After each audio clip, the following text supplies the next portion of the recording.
so with a few minutes left, there's a young lady I discovered. I heard about her maybe a couple years ago, but I looked into her a little more recently because a coworker was given a book about her, and her name is Akiane, Akiane, Kramarik, Kramarik, and she's about 21 now. But you see how this lovely young girl grew up without religious, what you call it, teachings, indoctrination, depending on your point of view, depending on which teacher. Did not have parents who were artists, very poor. They came from Lithuania. And you'll see in the YouTube talks about her life and on Oprah show or that was a comedian at night. Was that comedian from, where was he from? Ireland or something? Wales? Scotland, I think it is. So anyway, she's being interviewed by him, Greg Ferguson, yeah. It was a very, very good, funny segment there with him. So you see how she was, at a young age, like 4 years old, she just started painting. They had no money for paints. They didn't know her interest. She would just take pieces of food, make colors on the wall or something, or draw something. And with the pencil. And so at 6 years old, she really, she had gotten the equipment from her mom, bought some paints and brushes. You got to see, what this young beauty is painting. 8 years old, she was looking to paint a picture of Jesus, and she couldn't find a model.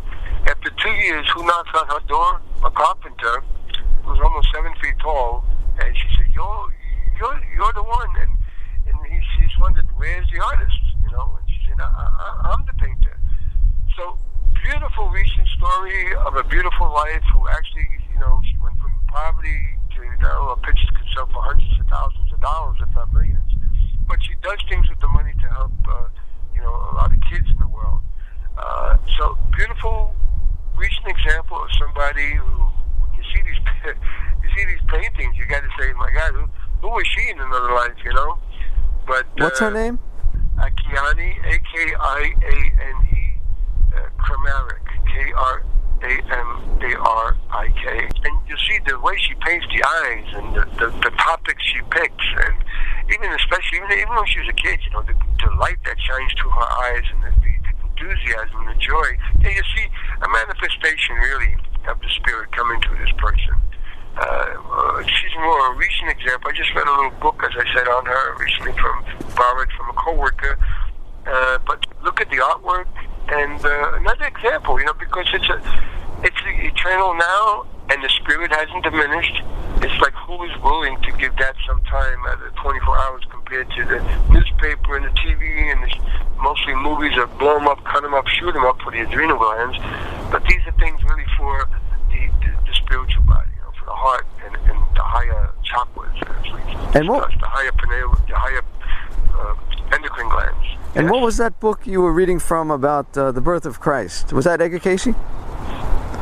Well, yeah, this hardcover you can't get. It's out of print, I've heard. It's the early Christian epoch.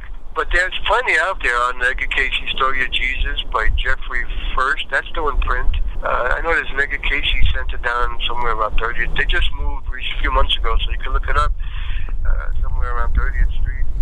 And there's books even with Jesus and the Essenes, and it's the parts of the story that are not told in a kind of religious Watergate. And it's beautiful because you get the names of people, you get what they did, you get the people who prepared, you get the teacher of Jesus when he was a little boy, you get Judy, the prophetess in Mount Carmel, what was she about, who was she, what happened in her life. He gives you a whole much bigger view of all the people involved in the life of Jesus. And again, the key factor, the preparation of these dedicated ones when the world was, really at war even back then. So this is information we're going to need to know for, what's coming our way. And as you can see with the election and the people gathering, he's picking, and I recently heard that chunk of ice broke off, getting ready to break off in Antarctica. It's like 70 miles long.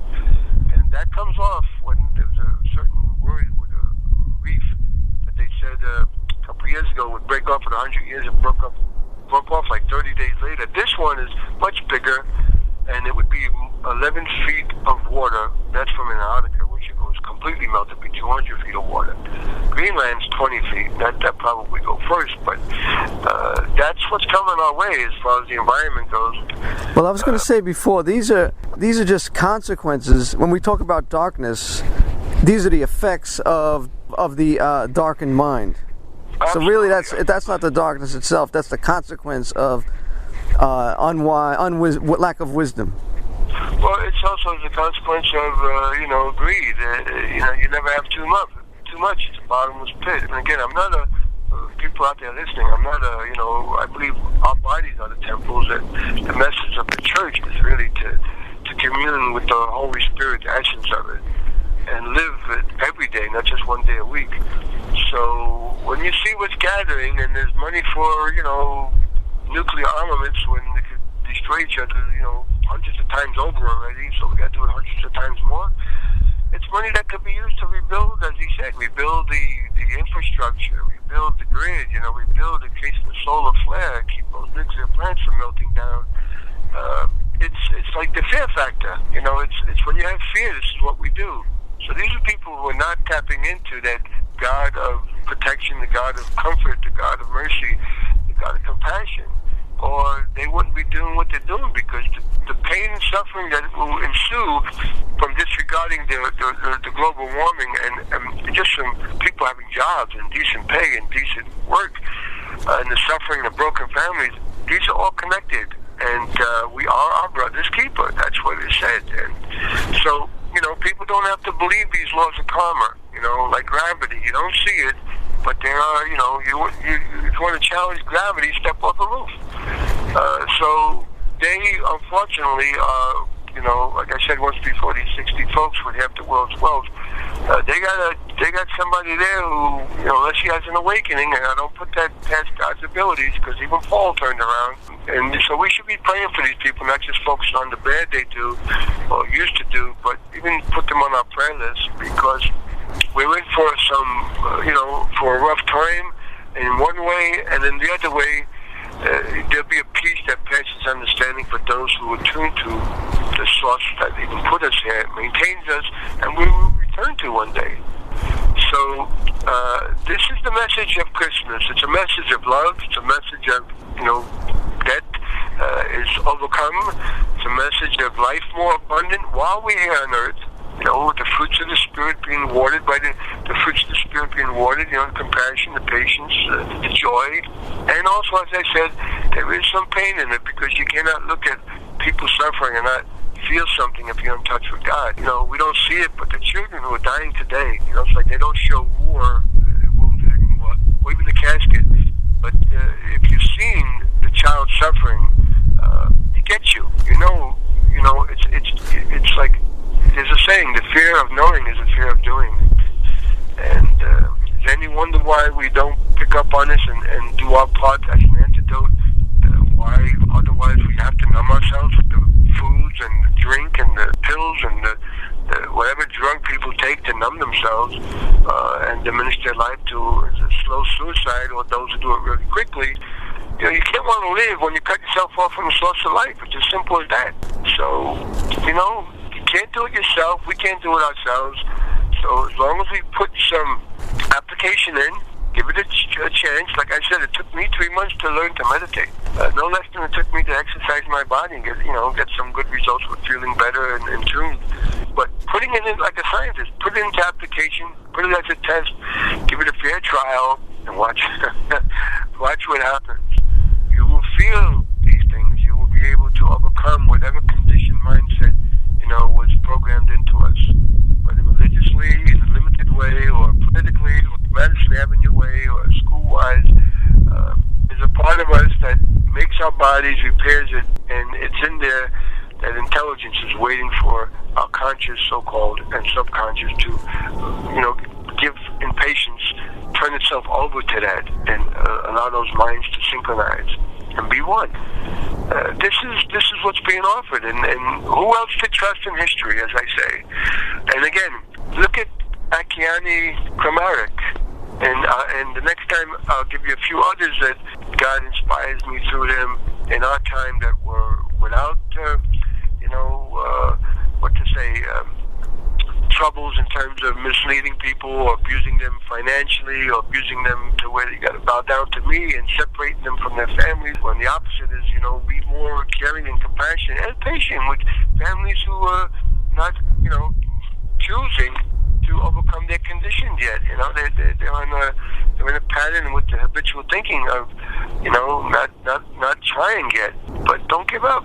Just say your prayers and be an example and smile, give them a hug, and don't try and force them. Just when they ask you, say something. But in the meantime, we can bring them over some good food or a drink, or take them out to a nice entertainment, or turn them on to these people on the YouTube that I've discovered that are inspiring and not going to cause you to be dispirited like most of the media out there, corporate controlled. Well, that's what we're trying to do. We're just trying to look at these things more deeply and make it more real and available to the darkened minds. Absolutely. By the way, your last offering with Ebenezer, very well done. I really enjoyed that. Christmas Carol, that Dickens story, and again, Charles Dickens, another one who depicted the plight of the poor and the lack of compassion in those times in England. We could use another Dickens here. I'm sure they're out there, but I don't know all the literature. But certainly the story continues, both ways. And the light increasing for those who let it come through, and the light decreasing for those who, been so hurt or so prideful, like these 60, rich folks, think they're racing, they're competing with each other instead of cooperating. They're competing. Who's going to have the most money, and win this game of adrenaline, excitement, and feeling powerful as they approach their own demise. That all that money won't keep them here. They don't care how many hearts, operations they have, like David Rockefeller or Cheney. One day they're going to have to cash it in and leave the rest of the cash back here that they've gotten in many ill-gotten ways. But pray for even them, is my advice. Pray for even them, because, sowing and reaping, these laws be true. Oh my God, they have the lessons to learn. So anyway, good tidings, cheer to those of good faith. I wish you much love and keep on keeping on. We live in interesting times. It will be, like Dickens said, the best of times for those who tune in, and the worst of times for those who tune out. So we have free will, we're not robots. So use that will in alignment with the greater will and give it a chance and watch what happens. Watch what happens. Your life will become more abundant. Okay, yes, thank you, and it was magnificent. It's like I say, I don't pose to be any great scholar in that sense. I don't have no PhDs. The only degrees I got is about 98.6 right now. But it is that that's a topic, and the main thing is just to be loving, to yourself and to others, and forgive. That prayer, forgive me as I forgive. It's a two-way street. And we all make mistakes. We're not a mistake. We make mistakes. And even in the subconscious, people hold on to thinking they are a mistake. And they're taking themselves out every day. Even these veterans. So thank you for calling, and we'll talk again. Okay, great. Thanks. Okay, ciao. Okay, bye.